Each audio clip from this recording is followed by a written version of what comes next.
Distinguished guests, ladies and gentlemen, good morning. Thank you. A very warm welcome to the Forum for World Education. The very first time, the very first of its kind, and certainly with a very ambitious topic, the future of education. Where do we go from here? Now, my name is Tian Wei. I'm a TV moderator coming from China, and also a young global leader of the World Economic Forum. But the whole reason for me to be here is that I was told by the organizer that we have a whole pool of lifelong learners.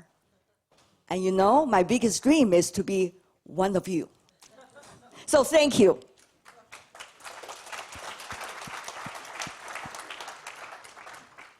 Thank you, Tian, and a huge welcome from me as well. My name is Tom Fletcher. I'm not a TV personality.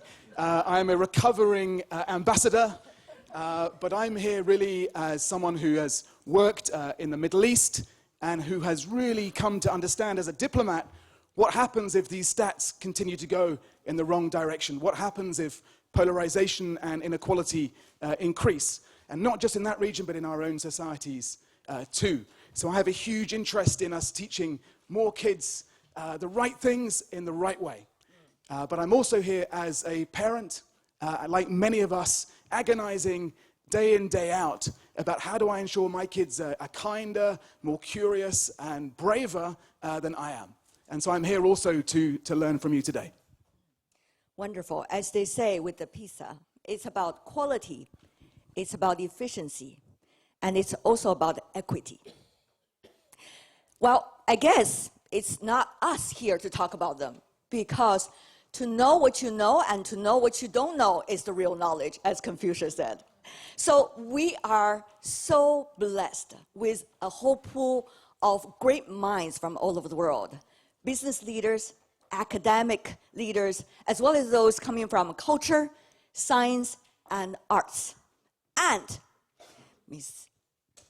we have a wonderful organizer sitting here. She reminds me, never forget to say this. This is the most important part of the event. We have 31 young people, beautifully selected from 17 countries and regions around the world that are with us here today. Where are you? Stand up, and let's give them a warm round of applause.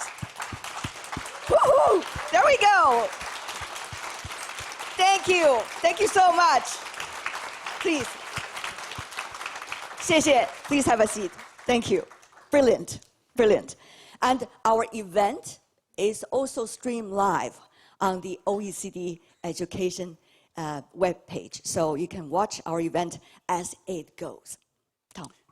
So without further delay, we want to really get into what is a packed and fantastic program for the coming 2 days. We've said a bit about why we're here personally. I'm sure all of you have your reasons for being here. Please bear in mind that incentive for being in the room today as we develop this conversation in what we hope will be a very interactive and practical way.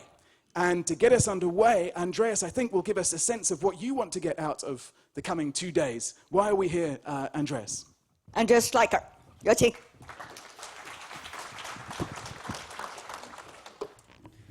Good morning, and thanks, Tian and Tom, for the welcome. And I want to just warmly welcome you on behalf of the OECD. This event is such a remarkable opportunity for us to reshape education. And again, I want to welcome the young leaders here in particular. Maybe you are still a small percentage of our participants, but today's youth are 100% of our future, and you are here to tell us the education that you want and that you need. And I also want to welcome the amazing group of transformational leaders in this room who have shown how we can make change happen. And if the results from Peter this morning show us one thing, it is that it's not about improvement in education. It's about transformation in education. And for those with the right skills, digitalization and globalization have been liberating and exciting. But to those who've been left out, to those who are insufficiently prepared, they often mean vulnerable work and insecure work, and a life with very few prospects. All our economies are shifting towards regional hubs that are linked together by global chains of information and goods, and that are always concentrated, where comparative advantage can be built and renewed, and that has to do with the distribution of educational opportunity. And more importantly, we live in this world where the kind of things that are easy to teach, easy to test, have also become easy to digitize, to automate. The industrial age sort of taught us how to educate second-class robots. Now, people who are very good at repeating what we tell them. In this age of accelerations, we need to think a lot harder of what makes us human. How do we complement, not substitute, the artificial intelligence that we create in our computers? These days, education is no longer just about teaching people something. It's about helping them develop a reliable compass and the tools to navigate with confidence in a world that is increasingly uncertain, ambiguous, and so on. Education is about identity. It's about agency. It's about purpose. And you'll find that represented in the OECD learning compass that we're going to talk about. Success in education is about building curiosity, opening minds. It's about compassion, opening hearts. And it's about courage, mobilizing our cognitive, social, and emotional resources to do something. And it's also going to be our best weapon against the biggest threats of our times, ignorance, the closed mind, hate, the closed heart, and fear, the enemy of agency. It's going to be our imagination, our awareness, our sense of responsibility that will help us to harness technology to make a better world. And that's, I hope, we're going to get out today in this conference. Now, these days, algorithms are sorting us into like-minded groups of people. They create virtual bubbles that amplify our views and shield us from different and often, opposing viewpoints. They homogenize opinions and they polarize our society. So tomorrow's schools need to help students think for themselves, but also join others in work, in citizenship. They need to help them develop a strong sense of right and wrong, sensitivity to the claims that other people can make on us. Like, so understand the limits of individual action, of collective action. And at home, at work, in the community, we need a much deeper understanding how other people live in different cultures and different traditions. Now, also something I think we've put very prominently on the agenda of this forum. Also the reason why in 2018 you'll find global competency at the heart of the innovative parts of PISA. Seeing the world through different lenses, perspectives, appreciating different ways of thinking, different ways of working. In the kind of structurally imbalanced world, the imperative of reconciling diverse perspectives, diverse interests, in very local settings, but often with very global implications. Now that means that we need to become better at handling tensions and dilemmas. Now the world is no longer black and white, good or bad. It's often about navigating ambiguity, equity and freedom, autonomy and community, innovation and continuity, efficiency, democratic process. That's going to be our capacity to navigate. And technology and artificial intelligence are there to help us, but they're actually not magic powers, as they often portray. They are just extraordinary amplifiers and accelerate. They amplify great ideas and great practice in the same way as they amplify bad ideas and bad practice. AI can empower teachers to identify children at risk, help different people learn differently, but it can also disempower teachers, make learning more prescriptive. Artificial intelligence is always ethically neutral, but it's always in the hands of people who are not neutral. And that's why the values of people, the capacity of people to navigate is so much more important. We need to get education become much better at helping us see and understand our own biases, understand our own minds, make ethical judgment. You can say, values and ethics have always been central to humanity, but it's time that we move that from very implicit assumptions to a lot more explicit goals. that can help us to shift from situational values. I do whatever a situation allows me to do today, to the more sustainable values that generate the trust we need, the social bonds we need, and hope. Now, the bottom line is where education doesn't build very strong foundations under people. People are going to reach out to build walls, however self-defeating it's going to be.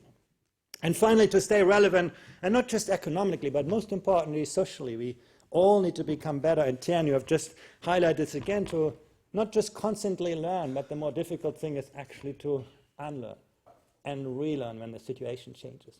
Giving up some of hobbies and habits.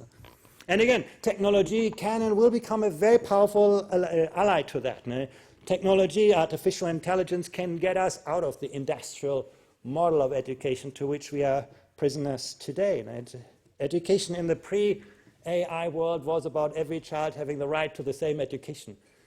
Education in the post-AI world is about children having the right to a different education, finding out how students learn differently, engaging with this. And this morning's PISA results show how the changes in our societies have simply vastly outpaced the kind of structural capacity of education systems. Even the best minister of education can no longer solve the problems and do justice to millions of students and hundreds of thousands of teachers and 10,000s of schools. The challenge is how we can mobilize the expertise and the knowledge of the people at the front line, the knowledge of the teachers, the knowledge of the learners, to build tomorrow's education system. And that will require leaders who can tackle the kind of institutional structures that are too often built around the interests of the incumbents, the institutions, not the interests of learners. Leaders who are sincere about social change and really imaginative in policy making, and who are actually capable of using the trust that they earn to deliver change. And what inspires me so much is that we have people with answers in this room, and we're going to hear from them in just a moment. And concluding, let me just hand over to one of the most extraordinary leaders. And actually, she's the mastermind of this conference. It was her idea. It was her initiative. And her incredible capacity to build bridges across countries, cultures, social groups, to make this forum happen. Not in years, as we usually do in the OECD, but in less than 4 months. And the reason we are all here today is because no one can resist her enthusiasm, her passion, and her dedication. Cheng, the floor is yours.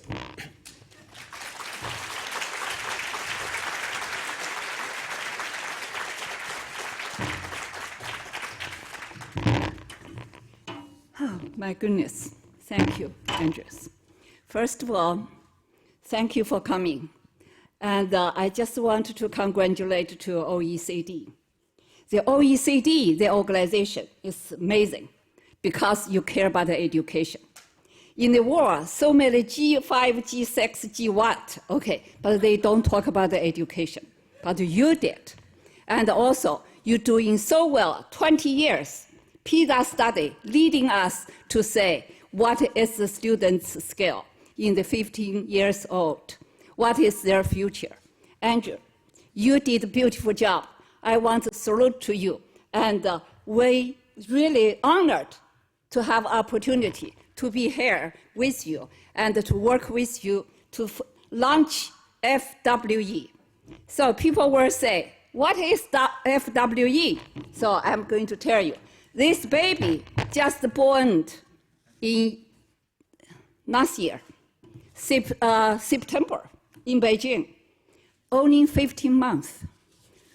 This baby is very important baby because we want to set this stage for our outstanding business leaders with our policymakers, education policymakers, and our academic community together to think about education. What is the education should be? What is education can make the economic growth? That is what we want to do. So I want to thank you, all of my steering committee members. The steering committee members, we gathered together in Beijing in September year 2018.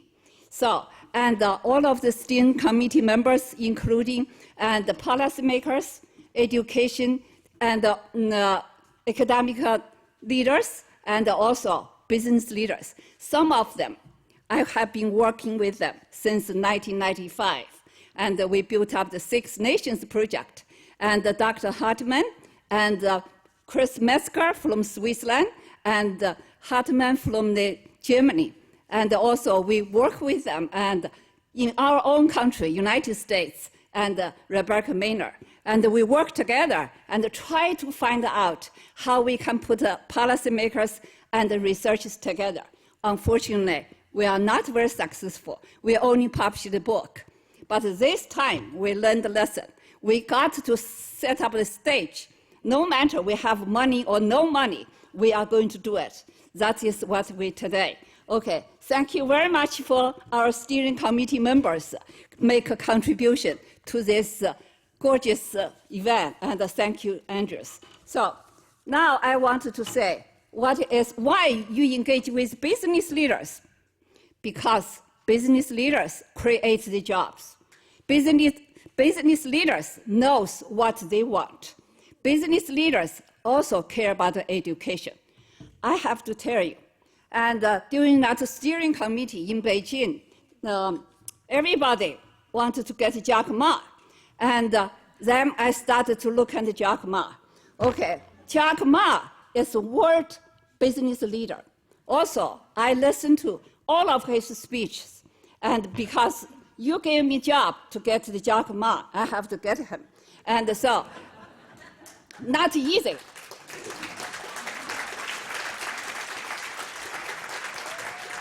It's not easy, okay. But finally, I think Jack is here. And Jack, what Jack has been doing, Jack is not just a business leader and represent China and represent business in the world, but he also is a philosopher. And he also is the educator.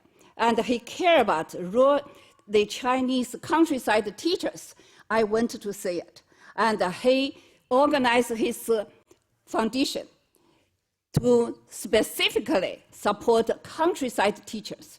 I cannot believe it, but he did. And at the same time, he engaged his own money to African countries. So, and he hoped that business leaders, young leaders in African countries, and to have opportunity. So he just came back from the African countries, and he also recommended 4 people for us in this young leader group, and I want them to stand up from the African countries.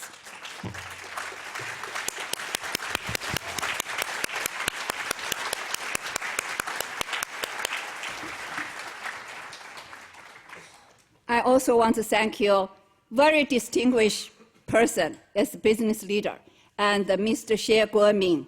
And Mr. Xie Guoming is from Thailand. He built his money, and lots of money, and lots of the big business. I don't understand that, but I only understand what he did is built up the institute. He spent $300 million built the institute, training his people, and bring these people from Russia, from China, from India, from Thailand. So I went to his institute.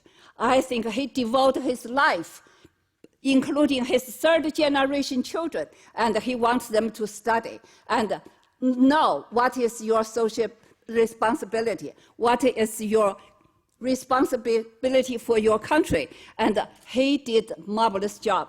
Now we have him today. And thank you very much, Chairman.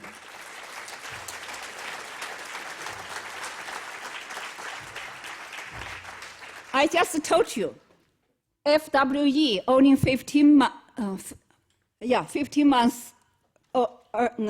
baby. This baby born is not easy.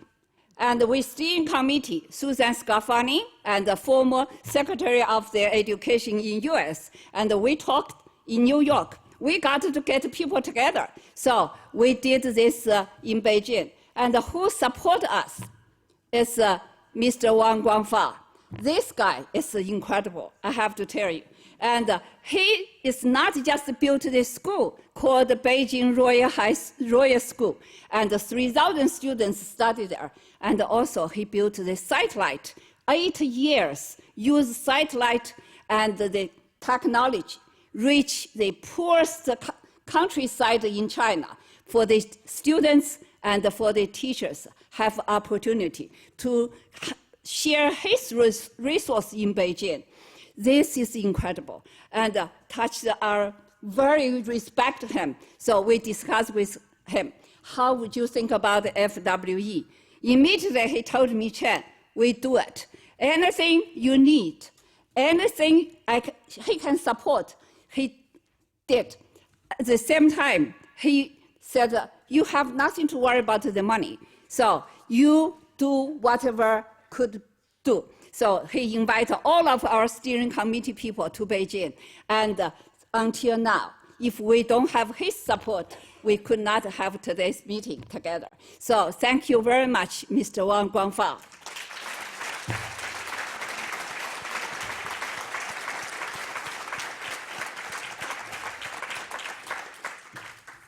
Now I want to talk about one thing, because I don't want to take your time, because a very important person is behind. So I want you to know, education is the soul and the spirit of every country, and the engine for the social and the progress and the economic growth. That's no question, because business leaders already demonstrate and what is important. But we need to link with them with our education researchers and also our every country's education policy makers. I would like you to think about our Minister of Education spend more time with your country's business leader than the politician. So you will get more, and then you will be successful. People will love you.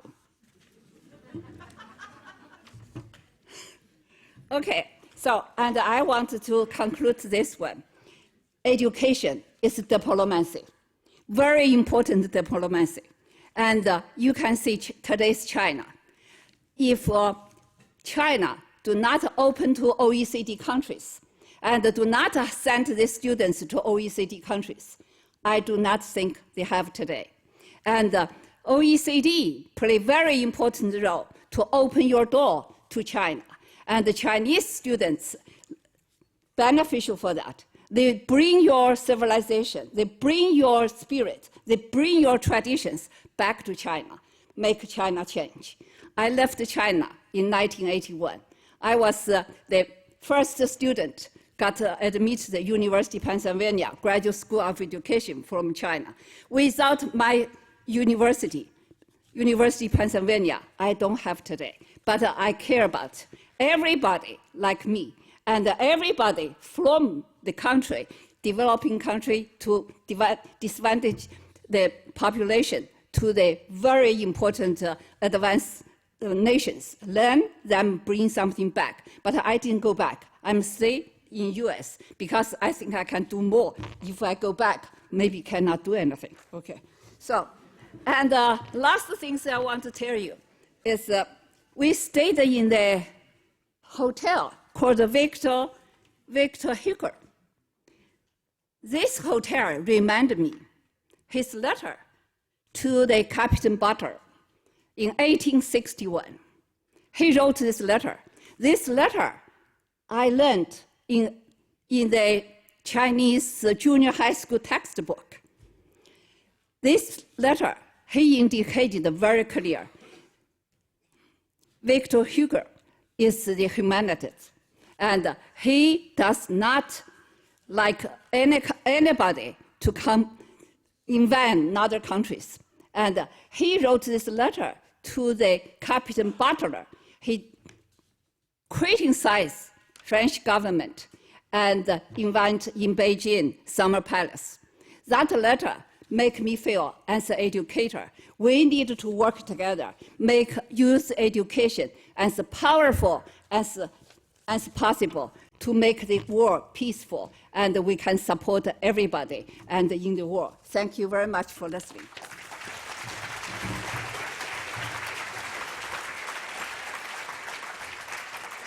So thank you.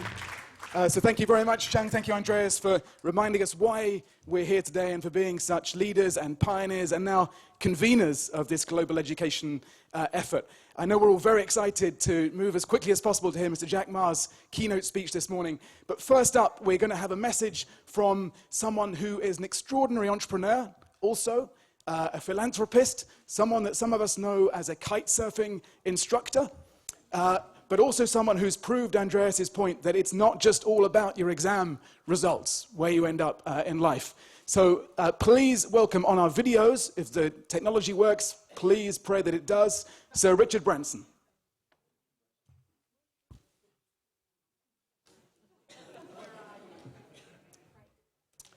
He's just preparing his remarks.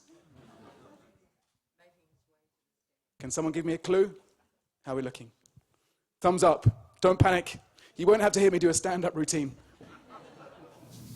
Hi everybody. Well, I'm the warm-up act for my daughter Holly, who will be on stage in the afternoon. And I just wanted to say it's a great pleasure to share a few thoughts with you as you come together in Paris for this inaugural Forum for World Education and the launch of the latest PISA results. I may not be the most obvious choice to address an educational gathering and conference. As many of you will know, formal schooling wasn't really for me. And I dropped out of school at age 15, frustrated and demoralized by what I thought was a pointless and inflexible approach to learning. As a dyslexic, I struggled enormously. Creativity, spontaneity, and lateral thinking, the things I'd always considered strengths, were choked and suppressed. And my self-esteem suffered, as well as I'm sure did the self-esteem of thousands in my generation. Building confidence, often described as a hallmark of British education, was for the few. But it certainly wasn't for this lad, who struggled to write and read. And so I packed my bags to explore what I called the University of Life. And I've been lucky, I've never looked back. And what followed was the Virgin story, a story of risk-taking, of failures embraced, and certainty, a story of learning as you go. My own journey in business, and that of many others I've come to know over the years, has made me wonder, if we could fall through the grid and succeed nonetheless, just how many other talented, driven and smart kids must have fallen through as well, and perhaps lack the support and the right circumstances to ever live up to their true potential. I have a feeling the number is very, very high, unacceptably high, because sadly the obsession with just-in-time performance, exam results, and an absorption of facts continues to be the norm of education systems in many parts of the world, at a very high cost to societies. It really does not have to be this way. And I feel we should all strive to reimagine education as a fluid and flexible approach to lifelong learning, one that builds on individual needs and talents and stimulates, nourishes and celebrates our potential to flourish. You see, some may think of education as being all about accumulating knowledge and developing experience, but it's just as much about building mindsets. It means redefining success as more than just accomplishment at the top. Success also means whether we have developed mastery, achieved meaning, been inclusive, and made an impact. All of us are born with certain gifts, and to me, the best education is the one that helps us find and grow them in a way that fills us with joy. That's what schools should be all about. Life can cover much of the rest. Anyway, thank you so much for listening. If any of you see Holly, give her a hug from me. Have a great day, and I wish you all a really productive and inspiring few days in Paris. Cheers.